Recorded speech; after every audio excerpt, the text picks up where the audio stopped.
Nuestro compañero César Semperi, vamos a hablar de memoria histórica, se ha ido hasta el Pazo de Meirás. La Diputación de La Coruña ha solicitado a Patrimonio que exija la devolución de este monumento.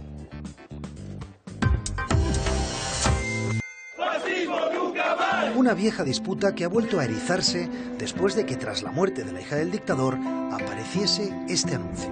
En el Pazo de Meirás, a 15 kilómetros de La Coruña, transcurre buena parte de la temporada veraniega del generalísimo Franco. Los nietos de Franco se han lanzado a la venta del Pazo de Meirás. Un inmueble, aseguran en la web, sin par y lleno de historia, aunque ni una palabra de quién fue su principal inquilino. Carmen Martínez Bordiú ha sido cliente e imagen de esta inmobiliaria de lujo. Su director, que se ha negado a hablar con La Sexta, asegura en otros medios que los 8 millones de euros que piden es un precio de ganga y que los Franco quieren quitarse el Pazo de en medio cuanto antes y con todo dentro, y que ya hay varios interesados. Unos son propietarios del Pazo de Meirás, es decir, aún tienen que liquidar los impuestos de transmisiones, ¿no? Y antes de liquidar todo eso, pues ya anuncian y lo ponen en una inmobiliaria. Pero globo sonda o no, los Franco tienen delante a un pueblo cada vez más motivado y unas instituciones cada vez más unidas. La Xunta ya lo dejó claro. Estou convencido que o pobo que represento non está de acordo en pagar 2 veces ese pazo. Y la Diputación ya tiene listo un informe sobre las presuntas artimañas jurídicas del dictador. Llevamos meses con este encargo de este informe histórico y jurídico, los tenemos encima de la mesa, lo que sí queremos que se actúe de manera rápida y eficiente. Y la estrategia judicial pasaría por declarar nulo el contrato de compra-venta formalizado allá por 1941. Una operación que podría estar simulada, entre otras cosas, porque todas las obras de acondicionamiento del Pazo fueron ejecutadas con dinero público, como por ejemplo esa casa que ven, la conocida como la Casa de las Conchas. La última obra que se hace con fondos públicos en el Pazo de Meirás en 1975. Es decir, esa casa pasó muy ampliamente de los 2 millones de pesetas. También este portalón, que fue traído desde el Alcázar de Toledo y frente al cual vive Juan. Su madre y su abuela fueron expulsadas a la fuerza de una casa cercana para agrandar el obsequio al dictador. La Casa Labriega se convirtió en esto. Empezaron las visitas, inicialmente con un representante de la Junta Pro Pazo, luego con falangistas, pues llegaron las presiones, sí amenazas de deportación, hasta la amenaza final, abandono de la casa en 48 horas. Y sin vecinos que le incordiaran, Franco montó aquí su estudio de pintura particular. Hasta en el uniforme que elige para hacer su autorretrato. Cuando no se dedicaba a las actividades propias de un jefe de Estado. El jefe del Estado recibe a los príncipes. Y se le da un uso público, un uso institucional, ¿no? Sede de consejos de ministros y de todo tipo de recepciones. El anuncio de venta en una inmobiliaria del Pazo de Meirás ha puesto aún más en evidencia la soledad institucional que rodea a los descendientes de Franco. Pero habría que hacerse una última pregunta. ¿Tienen al menos algo de respaldo social en la zona? Y para saberlo nos vamos a una de las poblaciones más cercanas. En el Paseo Marítimo de Sada, esto es lo que nos encontramos. De los Franco que debían devolver, que ya bastante han chupado de la moca. Ay, la Carmencita quiere comer, ¿o no llegó que o que robó su abuelo?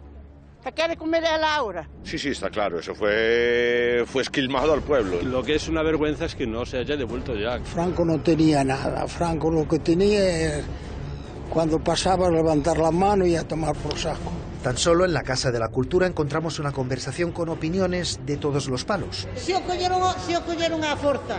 No, de eso nada, que se le regaló al pueblo. Va la fuerza. Pero tú se regalas una cosa, aunque sea la fuerza, es aquí si ves que te matan, jálalo. Te daban unas chauchitas para que te conformaras y si no te lo quitaban y ya estaba, la cosa era así. Y ahora ¿para qué lo quieren? ¿Para qué lo dieron? Todavía hoy en Sada un 13% de los votos van a parar a un partido cuyo líder tuvo durante 24 años la foto de Franco en su despacho de la alcaldía. Algunos dirán, ¿qué hace este aquí? Ni su partido, ni la Xunta, ni la Fundación Francisco Franco han accedido a una entrevista con La Sexta. El PP de Sada sí. De nuestro entender es agua pasada y que es un hecho histórico que ha pasado durante 80 años y que no vamos a ser nosotros. Yo he nacido en el año 70, imagínese usted. No quiere decir nada, Francis. Ante tanto ruido mediático, los nietos del caudillo guardan silencio. No dan una entrevista. Francis Franco lo rompió y escogió un medio internacional. Todo es falso. El maremoto que se ha formado en torno a la herencia de mi madre se debe al intento de demostrar que mi abuelo se enriqueció en el cargo. la familia. Entiendo que la familia va a litigar si es que se inicia el proceso judicial hasta el final y va para años. Estamos en un escenario absolutamente nuevo en que a partir de estos informes se abre la posibilidad de que el Pazo de Meirás sí sea de dominio público. Nosotros no nos vamos a oponer en absoluto. El Pazo de Meirás es uno de los símbolos principales de la impunidad franquista y tenemos que romper de una vez con esa impunidad. Hay indicios, sí los hay. Numerosos, sí. Contundentes, es apreciativo. Pero yo creo que hay indicios suficientes para poder darle vuelta a la historia.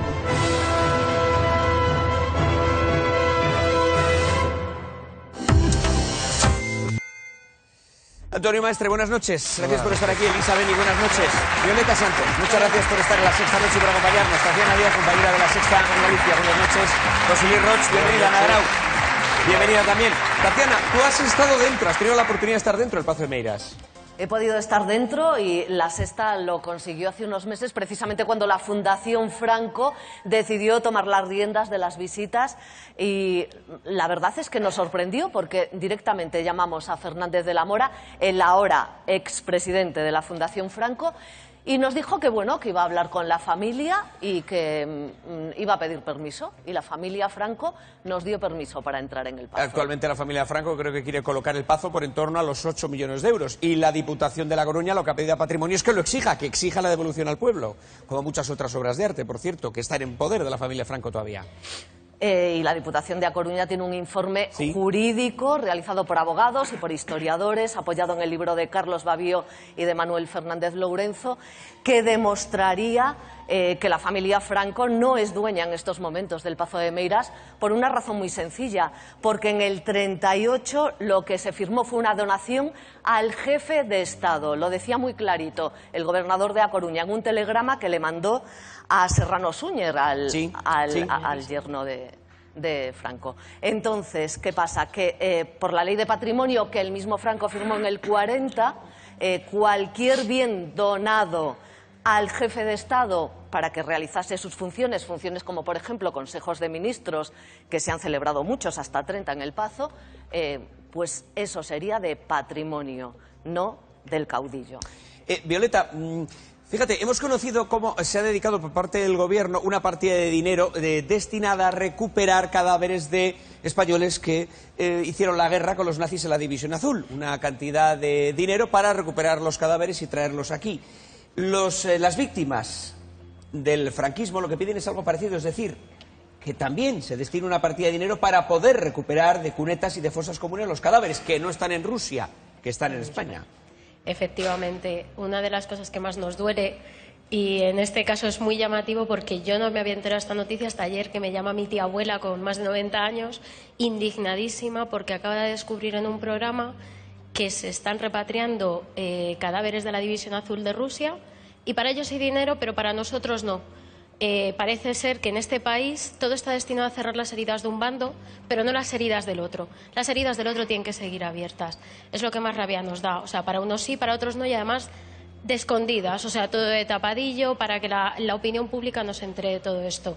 Si no hay dinero para unos, no hay dinero para otros. Y si hay dinero para esta División Azul, también para los nuestros. Por los nuestros también están y dieron su vida por... O sea, están muertos, están enterrados en sitios donde no quieren y dieron su vida por España. Tenemos los mismos derechos. Nosotros dimos nuestra vida, nuestros muertos, por su país y por una democracia que estaba en la Segunda República. Con lo cual, creo que incluso podemos tener hasta más derechos y todo. Y la cercanía, que eso también es importante. Costará bastante menos que repatriar los restos desde Rusia. Te quería preguntar, también, tú tienes familiares localizados, pero sin embargo no podéis extraer los restos. Efectivamente. Lo primero, porque no tenemos dinero, obviamente. Tenemos una ley de memoria histórica que no se ha derogado, menos mal, a lo mejor un día de estos podemos revivirla, pero no se le dota de ningún presupuesto, con lo cual no podemos hacer nada. Tiene que venir asociaciones extranjeras, como un sindicato de electricistas noruego, a poner dinero para poder realizar exhumaciones. ¿Un sindicato de electricistas noruego? Sí. ¿Ha puesto dinero para realizar exhumaciones Sí, en el caso de Ascensión Mendieta, que buscaba a su padre Timoteo, sí. La Asociación de por la Recuperación de la Memoria Histórica, que fueron los que se encargaron, tuvieron que hacer... Y todo esto además con una orden judicial de una jueza argentina, que todavía tiene más delito tener que recurrir a la justicia extranjera para estas cosas, y aún así tuvieron que poner dinero este sindicato. Le gustó, digamos que estuvo buscando proyectos a los que dedicar hacer una donación, y lo hicieron para el caso de Ascensión Mendieta. El problema está en que era solo para un cuerpo, solo había esa orden judicial para un cuerpo. Los demás no hemos tenido esa suerte. En mi caso era mi tío abuelo, que en inicio debía estar en la fosa número 2, que era la de Timoteo Mendieta, pero ni Timoteo ni él estaban en dicha fosa.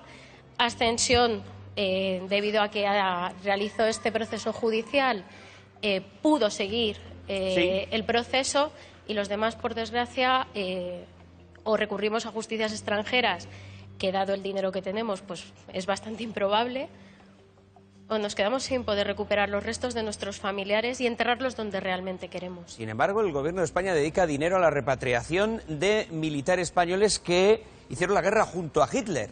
Bien, nos vamos a ir con los datos que tenemos referidos a la memoria histórica. Los últimos nos los trae Andrea y abrimos el debate. Adelante. Y vamos a recoger esa información a la que hacía referencia. Por cierto, sepan que esta semana ha sido el Partido Socialista el que se ha plantado en el Valle de los Caídos para pedir la exhumación de los restos de Franco. Aquí tienen las imágenes. Esta ha sido su forma de presionar al Gobierno para que cumplan la ley de memoria histórica. El PSOE también quiere que se exhumen los restos de Primo de Rivera, aunque en su caso, dicen, bastaría con trasladarlo a otro lugar del templo en el que tenga menos protagonismo. Franco sigue allí, presidiendo ese altar, y a solo unos metros están los restos de las víctimas de la guerra civil. Sus restos no serán exhumados porque el Gobierno ha vetado la reforma que quería el Partido Socialista. En cambio, lo decíamos, el diario.es ha adelantado que el Ministerio de Defensa ha gastado 23.000 euros desde el año 2003 en repatriar los restos de 29 miembros de la División Azul, 29 personas que lucharon junto a los nazis. Insisto, las fosas comunes siguen ahí, hay mucha memoria pendiente, y así lo recogieron, por ejemplo, nuestros compañeros de La Sexta Columna. Era mi hermano y él era el mayor de 18 años cuando se lo llevaron a la guerra. De los pocos que no volvió. Ayer me lo habéis matado. Dolor tenía que desaparecer y Rosalén buscó cómo hacerlo. No te lo vas a creer, pero está en esta fosa. Necesaria la memoria histórica también para los que estaban en el bando franquista. Aquí tienen un caso. La hemos utilizado para acceder a la documentación, que está toda digitalizada o en gran parte digitalizada. Pude ir a los archivos militares y ahí todavía encontré más documentación y al final pude hacer una composición perfecta de lo que ocurrió. Estos serán los testimonios. Hay dinero para unas cosas, Iñaki, pero para otras no. Así es, y la verdad, yo entiendo que se traten de repatriar restos de militares españoles del año de la Segunda Guerra Mundial, sí, pero bueno, entiendo que también habría que empezar por lo que está más cerca. Sí, yo creo que las dos cosas. Lo importante de la División Azul fue que lucharon contra los comunistas, pero bueno, son españoles, lucharon contra los comunistas. Bueno, te puedes reír, lucharon contra los aliados. Contra los comunistas. No, lucharon contra los aliados. Por desgracia no los vencieron y ahí está la desgracia. Contra los aliados. Rusia era aliada de Estados Unidos en la Segunda Guerra Mundial, te lo recordamos. Pero, a ver, lucharon contra los aliados. Calma. Lucharon contra los comunistas. Lástima que no pudieron derrotarlos y evidentemente... Pero es cierto que el comunismo... Calma. Es cierto que los comunistas en ese momento eran los aliados de las grandes potencias occidentales. ¿Con quién luchaban los rusos? Roch, ¿con quién luchaban los rusos en la Segunda Guerra Mundial? Los que liberaron a los comunistas. Los que liberaron a los pero escucha, ¿con quién luchaban? No es un debate, vamos a hablar es que había dos bandos. Había dos bandos. Mira, había el bando que estaban los Estados Unidos, Rusia, Gran Bretaña, la Francia libre, y estaba el bando de los nazis. Así de claro, es que no había más que dos bandos. Al margen de este debate, la guerra civil fue una lucha también. Pero entendemos perfectamente que haya familiares que quieran recuperar los restos de estos militares de la División Azul. La gran tragedia de esto es que parece que no hay dinero para rescatar de fosas comunes otros militares que también, como bien decía Violeta, lucharon por España. Ese es el problema, de que no hay dinero, o el gobierno no quiere dar más dinero para sacar los restos de esto. No quiere dar ningún dinero. Bueno, de momento no. Lo que no ha hecho, hay dinero, para algunos sí hay dinero, para los demás no hay nada, Oye, que hable solo esa línea y ya no. Es decir, porque es que no... Adelante, José Luis. La ley de memoria histórica, yo creo que lo único positivo que tiene es eso, es recuperar los restos de la gente que quiere. Lo demás me parece que es una ley que además la que quiere hacer ahora la reforma del Partido Socialista es de lo más grave. Quiere crear una comisión de la verdad donde decida qué es lo correcto dentro de la memoria histórica. Llamarle ya memoria histórica a una cosa En fin, será historia, serán hechos, pero no memoria. O sea, la memoria no sirve para buscar la historia. No, me parece de lo más deleznable la Comisión de la Verdad. Sí, porque aquí te van a encarcelar y te van a prohibir que tú puedas escribir o investigar el franquismo y llegar a unas conclusiones que tú consideres que son positivas. Yo no estoy de acuerdo con ese planteamiento del PSOE. Bueno, pero estoy hablando yo en este momento. Ahora te paso, Elisa. Bueno, tú no estarás de acuerdo, pero es mi turno. He dicho que no estoy de acuerdo. Bueno, pero es que no estoy hablando contigo. Pero si no estoy hablando contigo. Además, la semana pasada... ¿Cómo que no estás hablando conmigo? ¿Con quién porras estás debatiendo? ¿Estás debatiendo con nosotros? Vamos a aprovechar el tiempo. Vamos a dejarle acabar a José Luis. Voy con Elisa. Es tremendo. La semana pasada hablamos aquí con un rapero y todo el mundo estaba de acuerdo que él podía hacer exaltación de ETA, del odio, lo que sea, por afán de la libertad de expresión. Y ahora de repente nos encontramos una ley de memoria histórica que quiere prohibir, quiere censurar la libertad y la investigación. Pero eso es coger el rábano por las hojas. No, aquí lo que se debatía era si lo que había hecho era merecedor de cárcel. Sí. Y la ley de memoria histórica quiere condenar a la cárcel a la gente que no esté dentro de ese comité, que el Comité de la Verdad no le apruebe. O sea, también hay penas de cárcel para la gente que, en fin, que considere que el franquismo tenía algunas cosas positivas. Y esto es falta de libertad de expresión y de pensamiento y de cátedra. Elisa. A mí eso tampoco me parece bien, ¿eh? Es lo que estaba intentando decir, que no me parece que nadie deba ir a la cárcel por ninguna idea, por peregrina que sea, aunque habrá que ver cómo es el proyecto del PSOE, porque no lo hemos podido leer, entonces yo no sé exactamente a qué se refiere, pues está ni si se refiere a esto. Pero a mí lo que me parece importante de este debate, hemos metido muchas cosas, pero en el fondo todo viene a lo mismo. Yo creo que en este país, hasta que no lleguemos a un consenso que solamente puede ser el de la verdad, es decir, que aquí hubo una parte del ejército que dio un golpe de Estado, que derrocó un gobierno legítimo, que instauró una dictadura, que hubo una represión. Tiene matices eso, ¿eh? Bueno, pero hasta que no nos pongamos de acuerdo, es decir, hasta que no quede claro y los que todavía el franquismo sociológico no acepte que eso es lo que, es decir, no acepte que eso es lo que pasó y lo reconozca, este país no se va a poner de acuerdo jamás en nada. Porque cuando decís, seguimos hablando, ¿cómo no vamos a seguir hablando? Es decir, un país en el que hay una parte que fue vencida, represaliada y todavía, después de 40 y tantos años, las familias preeminentes de este país siguen siendo los descendientes de los que en connivencia con Franco hicieron el dinero y le ayudaron a expoliar, y las familias de los que están en las cunetas siguen buscando a los de las cunetas y siguen no pudiendo estar o costándoles mucho coger el ascensor social para llegar a determinados sitios, ese país nunca va a poder cohesionarse ni nunca va a poder haber argamasa. Y entonces ahora nos encontramos con que de repente, y con esto termino porque me ha dejado pasmada, un anuncio de una inmobiliaria, ¿os imagináis?